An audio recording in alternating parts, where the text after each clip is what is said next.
Next topic है हमारा hydraulic turbine chapter number 4, जिसमें पहला टॉपिक है impact of jet. What is mean by jet? जब किसी नोजल से कोई लिक्विड बाहर निकलता है और वो एक जेट की जेट की तरह निकलता है जिसकी वेलोसिटी हाई रहती है, that is called as jet. Jet propulsion, the action of jet in backward direction is known as jet propulsion. मतलब कोई जेट जब आगे की ओर मूव होता है तो उसका जो फोर्स बैकवर्ड डायरेक्शन में लगता है, that is called as jet propulsion. Generally इस फिनोमिना को हम बोट में, शिप में यूज़ करते हैं उसको आगे मूव करने के लिए। And what is mean by impact of jet? ठीक है, तो कोई जेट है जो किसी नोजल से बाहर निकल रहा है और किसी प्लेट को या किसी चीज़ को या किसी वेन को स्ट्राइक कर रहा है। तो वो वेन जो प्लेट है वो या तो स्टेशनरी कंडीशन में हो सकती है, रुकी हुई कंडीशन में हो सकती है, या मूविंग कंडीशन में हो सकती है, that is called as impact of jet. फिर है इम्पल्स मोमेंटम प्रिंसिपल। वो इम्पल्स, उसमें मोमेंटम मतलब क्या होता है? Momentum it is the product of mass and velocity. ठीक है, मास और वेलोसिटी का प्रोडक्ट मतलब मोमेंटम, मतलब उसका डिस्प्लेसमेंट, हम ये बोल सकते हैं एक तरीके से। इम्पैक्ट ऑफ जेट में थ्योरी तो कोई पूछता नहीं, सिर्फ ये न्यूमेरिकल्स या फिर डेरिवेशन आप पूछ सकता है। जैसे कि हमारे इसमें कंडीशंस है, force due to impact of jet on a fix plate. पहली कंडीशन फिक्स प्लेट पे है, जब प्लेट परपेंडिकुलर कंडीशन में रहती है, दूसरा जब प्लेट इंक्लाइन कंडीशन में रहती है, और जब तीसरा जब प्लेट है वो वेन के सेंटर में स्ट्राइक करता है उस समय। ठीक है, और वैसी सेम इसी तीन कंडीशन कब बनती है? जब हम मूविंग कंडीशन में उसको लेके आते हैं। तो उन्हीं तीनों कंडीशन, यानी जो तीन कंडीशन फिक्स प्लेट के ऊपर है परपेंडिकुलर डायरेक्शन में, और तीन कंडीशन मूविंग प्लेट के ऊपर है, उसके ऊपर हमको क्या करना है? उसी के ऊपर बेस्ड हमको न्यूमेरिकल्स भी आएंगे और उन्हीं के ऊपर बेस्ड हमको डेरिवेशन भी आएंगे। उन्हीं को हमको सॉल्व करना है। इसमें से एक न्यूमेरिकल और एक डेरिवेशन, ऐसे 4 से 8 मार्क का क्वेश्चन आपको आ सकता है।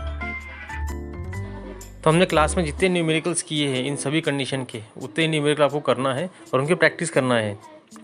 ठीक है, बहुत इजी न्यूमेरिकल है। अगर आपने स्टार्टिंग की जो एक 3 कंडीशन है उनको अगर ध्यान में रख लिए तो आपको बाकी की कंडीशन, जो 3 कंडीशन है, वो भी आपको आसानी से ध्यान रहेगी।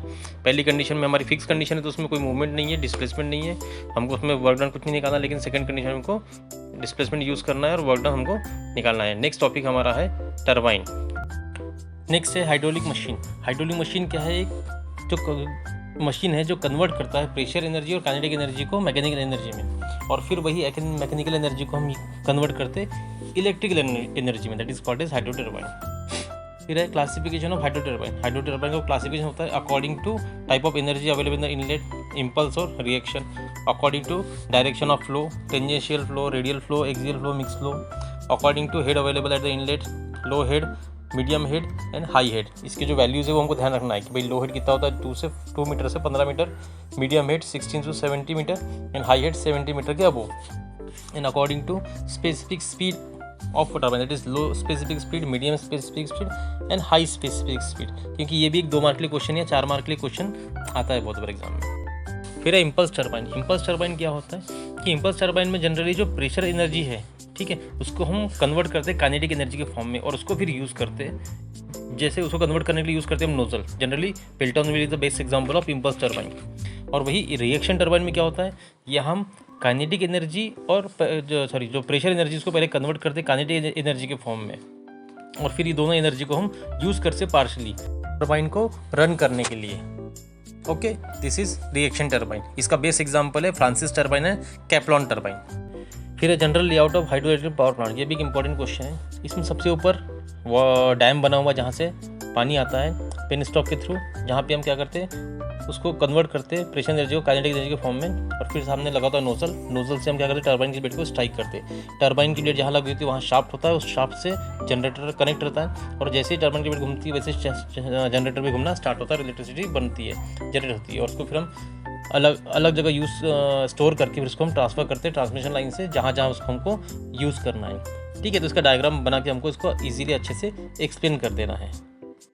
फिर है Pelton wheel turbine. Pelton wheel turbine impulse movement के प्रिंसिपल पर काम करता है। डैम से पानी आता है पेन स्टॉक से, फिर वो कहाँ जाता है? सबसे पहले नोजल में जाता है। नोजल का काम क्या है? उसका जो एरिया क्रॉस सेक्शन एरिया कैसे होता है? डिक्रीजिंग होता है। तो वहाँ पे जो वेलोसिटी है उस लिक्विड की वो क्या होती है? इंक्रीज होती है, वेलोसिटी बढ़ती है, मतलब स्पीड बढ़ती है। फिर वो टरबाइन की ब्लेड को इम्पैक्ट करता है, टरबाइन की ब्लेड घूमना स्टार्ट होती है। टरबाइन की ब्लेड घूमती है तो उसमें जो शाफ्ट है उस शाफ्ट से क्या लगा होता है? जनरेटर का कपल रहता है, और साथ में फिर जनरेटर घूमना स्टार्ट होता है और इलेक्ट्रिसिटी बनना स्टार्ट होती है। ठीक है, इसी टरबाइन की ब्लेड को रोकने के लिए हम अपोजिट डायरेक्शन में ब्रेकिंग जेट लगाते हैं जो कि नोजल जैसा ही होता है। अगर हमको उसको स्टॉप करना है तो उसके लिए हम उसको ब्रेकिंग जेट को यूज़ करते हैं। बहुत ही ईजी है, मैंने इसका कंस्ट्रक्शन आपको वर्किंग और कंस्ट्रक्शन का हिंदी में भी लिख के दिया है। तो उसको अच्छे से पढ़ लेंगे और इसके आने के चांसेस बहुत ज़्यादा है एग्ज़ाम में। नेक्स्ट है गवर्निंग ऑफ पेल्टनविल टर्बाइन। अब गवर्निंग ऑफ पेल्टनविल टर्बाइन में देखिए सबसे ऊपर एक गवर्नर लगा, सेंट्रीफ्यूगल गवर्नर, उसके बाजू में 2 मासेस है, फ्लाई बॉल जिसको बोलते हैं। जैसे ही लोड बढ़ता है वैसे वो फ्लाई बॉल बाहर की ओर घूमना स्टार्ट होते हैं और स्पीड को कंट्रोल करने के लिए इससे जो लिंक कनेक्ट है वो उसके हिसाब से यहाँ से लिक्विड को सप्लाई करते कहाँ, नोजल के अंदर। वहाँ पे नोजल है, नोजल के बाद एक सिलेंडर बना हुआ है, वहाँ पे पिस्टन लगा हुआ है। और जैसे ही फिर लोड कम हो जाता है फिर धीरे धीरे क्या होता है, ये जो फ्लाई बॉल है रिलीज होते हैं और फिर से जो कंडीशन थी नॉर्मल कंडीशन, मतलब लिक्विड के लेवल को धीरे धीरे नोजल से कम करते आते हैं। और यहाँ पे पूरा सिस्टम दिया हुआ है, उस सिस्टम को हमको देखना है बराबर, प्रॉपर लिख के दिया है उसको मैंने, आपको एक बार देख लीजिए।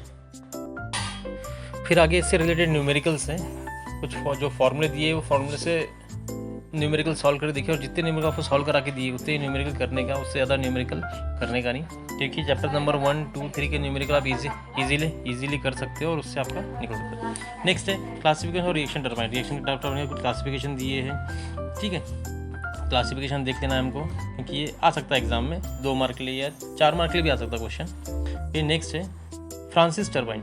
अब फ्रांसिस टर्बाइन क्या होता है? फ्रांसिस टर्बाइन एक रिएक्शन टर्बाइन है, ठीक है, रिएक्शन टर्बाइन। इसमें it is a mixed flow turbine. इसमें जो रनर है वहाँ से लिक्विड आता है अंदर रेडियली और ब्लेड के जो बीच में सेंटर में वहाँ पे आता है और वहाँ से फिर एक्सियली नीचे की ओर निकलता है बाहर, ठीक है। इसका भी काम बेसिकली काम वही है कि हम पावर जनरेशन के लिए यूज़ करते हैं। हम ये डायग्राम ड्रा करके भी इसको इजीली एक्सप्लेन कर सकते हैं कि कैसे कैसे लिक्विड आता है रेडियली उसके अंदर और उसके बाद फिर उस ब्लेड से अंदर जाता है गाइड वेन से होते हुए सेंटर में और फिर टरबाइन के ब्लेड को घुमाता है, जिससे पावर जनरेशन होता है। या फिर हम इसके एक एक पार्ट को भी इजीली डिस्क्राइब करके उसका वर्किंग लिख सकते हैं। बहुत इजी है ये। अभी जो एग्ज़ाम हुई विंटर 24 में, लास्ट 4-5 दिन पहले, उसमें ऑलरेडी फ्रांसिस टर्बाइन आ चुका है एग्ज़ाम में। तो मुझे ऐसा लगता है कि इस बार इसके आने के चांसेस थोड़े कम हैं, बट फिर भी देख लीजिए इसको। फिर नेक्स्ट है रिएक्शन टर्बाइन का सेकंड एग्जांपल है कैप्टन टर्बाइन, जिसको कि एक साइंटिस्ट था जिसके नाम पे रखा गया वी कैप्टन करके 1910 में जिन्होंने इसको डेवलप किया था, ठीक है। इसका जो ब्लेड होता है जस्ट लाइक हमारे पास जो एग्जॉस्ट फैन होता है उस तरीके से ही होता है, ठीक है। इसमें दिख रहे हैं हमको साइड में 2 स्क्रॉल केसिंग, वहाँ से लिक्विड आता है और एक्सियली इसके ब्लेड के ऊपर गिरता है और फिर उसकी ब्लेड घूमना स्टार्ट होती है जो शाफ्ट लगी, और उसी शाफ्ट के ऊपर जनरेटर कनेक्ट रहता है और जनरेटर घूमना स्टार्ट होता है। जब ये ब्लेड घूमती है तो जनरेटर घूमता है और वो इलेक्ट्रिसिटी जनरेट करता है। यही डायग्राम हमको ड्रॉ करना है और इसको भी हम इसके भी एक एक पार्ट को ईजिली डिस्क्राइब कर सकते हैं। वर्किंग सभी टर्बाइन का लगभग ऑलमोस्ट सेम है, सभी का पावर जनरेशन के लिए यूज़ होता है। फिर नेक्स्ट है कैविटेशन। अब कैविटेशन मतलब क्या होता है कि वेपर बबल फॉर्म होते हैं, ठीक है, जहाँ लिक्विड फ्लो होता है और एक पर्टिकुलर एरिया में जहाँ पे प्रेशर बहुत बिलो चले जाता है, वेपर प्रेशर के भी बिलो चला जाता है और वहाँ पे बबल्स फॉर्म होते हैं, दैट इज कॉल्ड, उसी को बोलते हैं कैविटेशन, ठीक है। इसकी वजह से बहुत सारे प्रॉब्लम होते हैं। इसको ओवरकम करने के लिए कुछ देखो इफेक्ट्स ऑफ कैविटेशन दिए हैं, इसको हमको देख लेना है कि जनरल 5 इफेक्ट दिए हुए। Flow pattern of fluid is modified with reduce flow rate, pitting and erosion of metal sheet, metal part, ऐसे ये 4-5 इसके पॉइंट दिए हुए हैं। जब वो बबल्स फूटते हैं तो उसकी वजह से वहाँ पे वाइब्रेशन होता है और पार्ट डैमेज हो सकता है, उसकी वजह से इफ़िशियंसी कम हो जाती है, ठीक है। जो स्ट्रक्चर वहाँ लगा वो भी बस्ट हो सकता है। तो these are the effects of cavitation, ठीक है। चलिए नेक्स्ट पढ़ते हैं आगे हम। नेक्स्ट है difference between Francis turbine and captain turbine. ये इसके आने के चांसेस बहुत ज़्यादा है। तो फ्रांसिस टर्बाइन कौन सा टर्बाइन है? रिएक्शन टर्बाइन है। कैप्टन टर्बाइन ये भी रिएक्शन टर्बाइन है। इसमें जो वाटर, फ्रांसिस में वाटर रेडियली आता है, ठीक है, जबकि कैप्टन में एक्सियली आता है। फ्रांसिस में जो ब्लेड लगती है जनरली 16 से 24 होती है, कैप्टन में 3 to 8 ब्लेड यूज़ करते हैं। फ्रांसिस में जो फ्रिक्शन रेजिस्टेंस ज़्यादा है, वही कैप्टन टर्बाइन में यहाँ पे फ्रिक्शन रेजिस्टेंस कम होता है क्योंकि यहाँ पे वेन्स कम है। फ्रांसिस की एफिशिएंसी ज़्यादा है, कैप्टन की एफिशिएंसी थोड़ी सी कम है। जो स्पीड है फ्रांसिस की वो 50 से 250 RPM के बीच में होती है, वही कैप्टन की जो स्पीड है वो 250 से 850 RPM तक होती है। फ्रांसिस का साइज बिग होता है, वही कैप्टन का साइज कम होता है, मतलब ये कॉम्पैक्ट होता है, ठीक है। फ्रांसिस में हम जो गाइड वेंस लगाते हैं उसको हम एडजस्ट कर सकते हैं, जबकि कैप्टन में हम उसको एडजस्ट नहीं कर सकते क्योंकि वो डायरेक्टली हम कहाँ पे हब के ऊपर वो वेंस लगाते हैं। डिफरेंस बिटवीन 4 मार्क के लिए भी आ सकता है या 6 मार्क के लिए आ सकता है। अगर 4 मार्क के लिए आएंगे तो आपको कम से कम 6 पॉइंट लिखना है। अगर 6 मार्क के लिए आता है तो आपको कम से कम 8 पॉइंट लिखना है। नेक्स्ट डिफरेंस है impulse turbine and reaction turbine. ये भी इंपॉर्टेंट है। Impulse turbine it work on the principle of impulse movement, वही रिएक्शन टर्बाइन ये रिएक्शन के प्रिंसिपल पे काम करता है, ठीक है। इसमें जो हेड रहता है इम्पल्स में, उसको हम कन्वर्ट करते काइनेटिक एनर्जी के फॉर्म में, जबकि रिएक्शन में हम जो हेड रहता है उसको कन्वर्ट करते किसके, काइनेटिक एनर्जी के फॉर्म में, गाइड वेंस के थ्रू। फिर इम्पल्स टरबाइन में केसिंग की उतनी रिक्वायरमेंट नहीं रहती, जबकि रिएक्शन में केसिंग बहुत इंपॉर्टेंट है। इम्पल्स में work done due to change in kinetic energy of jet, मतलब वहाँ जो एनर्जी काइनेटिक एनर्जी वो चेंज होती है, उस वजह से वहाँ पे वर्क डन होता है। जबकि यहाँ पे मैक्सिमम जो वर्क डन है वो किसकी वजह से, प्रेशर हेड के चेंज होने की वजह से होता है, किसमें, रिएक्शन टरबाइन में। इम्पल्स टरबाइन हाई हेड के लिए यूज़ करते हैं वही हमको, जबकि रिएक्शन टरबाइन हम इसको लो और मीडियम हेड के लिए यूज़ करते हैं। इम्पल्स टरबाइन में हमको नोजल की ज़रूरत पड़ती है, ठीक है, और बकेट होता है, जबकि रिएक्शन टरबाइन में उसमें हम गाइड ब्लेड लगाते हैं और उसमें जो लिक्विड है वो वेंस के ऊपर से फ्लो होता है। इम्पल्स टरबाइन का बेस्ट एग्जांपल है पेल्टन व्हील टरबाइन, वही रिएक्शन टरबाइन का एग्जांपल है Francis turbine and Kaplan turbine. Next है ड्राफ्ट ट्यूब, ठीक है, ये भी एक इंपॉर्टेंट क्वेश्चन है। ड्राफ्ट ट्यूब मतलब क्या होता है, एक पाइप होता है जिसका डायमीटर ग्रेजुअली इंक्रीजिंग डायमीटर होता है, ठीक है, मतलब इधर डायमीटर कम होता है और उसका डायमीटर धीरे धीरे बढ़ता जाता है। इसका काम क्या है कि जो लिक्विड आता है उसको टेल रेस से, ठीक है, उसको टेल रेस तक लेके जाना, मतलब बाहर पानी को डिस्चार्ज करने का काम उसका ड्राफ्ट ट्यूब का होता है, ठीक है। इसका बेसिक फंक्शन क्या है, जो एफिशिएंसी टरबाइन की उसको इम्प्रूव करना, ठीक है, और जो काइनेटिक एनर्जी है उसको कन्वर्ट करना यूजफुल प्रेशर एनर्जी के फॉर्म में, ठीक है। इसमें इसके बेसिकली 4 टाइप है। पहला है conical draft tube, second one is simple elbow draft tube, third one is elbow draft tube with circular inlet and rectangular outlet, और चौथा है बॉडी सेपरेटिंग ड्राफ्ट ट्यूब। इनके भी वर्किंग हमको ध्यान में रखना है और लिख देना है हमको। उसके बाद है मेन कैरेक्टरिस्टिक कर्व, जिसमें यूनिट स्पीड और यूनिट डिस्चार्ज।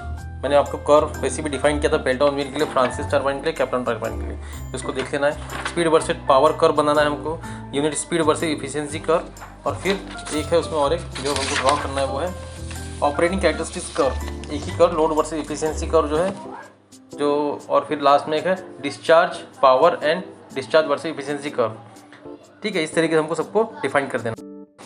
ये जितने कर्व है मैंने आपको बताया कि इसको लिखना कैसे आपको, ठीक है, उसी तरीके से आपको अगर कोई कर्व आता है तो उसको लिख दीजिए, आपको इजीली मार्क मिल जाएंगे, ठीक है। और अच्छे से मेहनत कीजिए, आपका पेपर बहुत अच्छा जाएगा। Best of luck for your exam.